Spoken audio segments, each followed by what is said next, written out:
Hello সবাইকে, আমার চ্যানেলে সবাইকে স্বাগতম। আশা করছি সবাই ভালো আছেন। আজকে আমি আলু বেগুন আর ডিম দিয়ে একটা রেসিপি করব। খুবই সহজ আর একটা সাধারণ রেসিপি। সেজন্য প্রথমে ডিমটাকে ভেজে নিতে হবে। ডিমটা ভেজে নিয়ে ছোট ছোট টুকরা করে কেটে নিতে হবে। ডিম ভাজা হয়ে গেলে সেই তেলের মধ্যে আমি এখানে পেঁয়াজ মরিচ দিয়ে দিয়েছি আর সাথে সাথে আলুটা দিয়ে দিলাম। শুরুতেই আলুটা দিলাম যাতে আলুটা একটু ভাজা ভাজা হয়ে যায়। এরপর পেঁয়াজ মরিচ আর আলুটা কিছুক্ষণ ভেজে নিয়ে এখানে আমি মশলা অ্যাড করব। এই মশলার মধ্যে ছিল খুব সামান্য পরিমাণে আদা রসুন আর 2টা সাদা এলাচ আর কিছুটা জিরা, সবগুলোকে একসঙ্গে বেটে নিয়েছিলাম।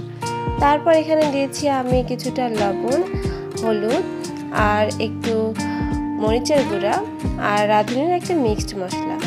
আমরা কিন্তু কাঁচা মরিচও দিয়েছি, সেজন্য মরিচের গুঁড়াটা অল্প পরিমাণে দিতে হবে। এরপর সবগুলো মশলা আর আলুটা ভালোভাবে ভেজে নিচ্ছি। কিছুক্ষণ ভেজে নিয়ে এর মধ্যে একটু পানি দিয়ে দিলাম মশলাগুলোকে ভালোভাবে কষিয়ে নেওয়ার জন্য। আর তার সঙ্গে আলুটাও কিছু পরিমাণে সিদ্ধ হয়ে যাবে। যেহেতু আমরা এখানে বেগুন অ্যাড করব, বেগুন তো খুব তাড়াতাড়ি সিদ্ধ হয়ে যায়, এর জন্য আলুটাকে আগে একটু সিদ্ধ করে নিলাম। তো তারপরে যখন কষানো হয়ে গেছে, মানে পানি শুকিয়ে তেল উপরে ভেসে উঠেছে, তখন এখানে আমি দিয়ে দিলাম বেগুন দিয়ে খুব ভালোভাবে মিশিয়ে নিচ্ছি। অনেকেই আছে যাদের এই বেগুন সবজিটা কিন্তু ভালো লাগে না, তার পছন্দ করে না খেতে, তারা এই রেসিপিটা ট্রাই করতে পারে। এইখানে কিন্তু বেগুনটা খেতে ভালোই লাগে। যেদিন আমি কি রান্না করব বুঝে উঠতে পারি না, সেদিন ডিম দিয়ে এই রেসিপিটা করে ফেলি। খেতে কিন্তু ভালোই লাগে। আপনারা বাসায় একদিন ট্রাই করতে পারেন। তারপর আমি এখানে বেগুন দিয়ে ভালোভাবে মশলার সঙ্গে কিছুক্ষণ কষিয়ে নিয়ে এবার এটাকে কিছুক্ষণ ঢেকে রান্না করব।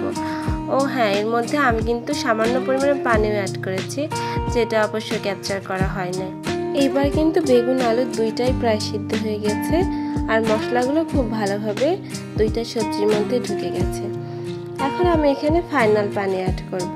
পানি অ্যাড করার পর পানিটা যখন গরম হয়ে ফোটা শুরু করবে, তখন তার মধ্যে আমি ভেজে রাখা ডিমগুলো অ্যাড করব।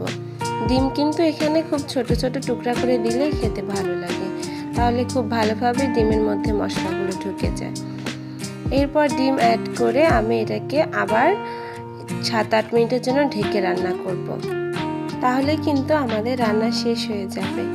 আর যারা ধনেপাতা পছন্দ করেন তারা এই পর্যায়ে ধনেপাতা দিতে পারেন। আমার খুব একটা ভালো লাগে না, তাই দিইনি। আল্লাহ হাফেজ সবাইকে।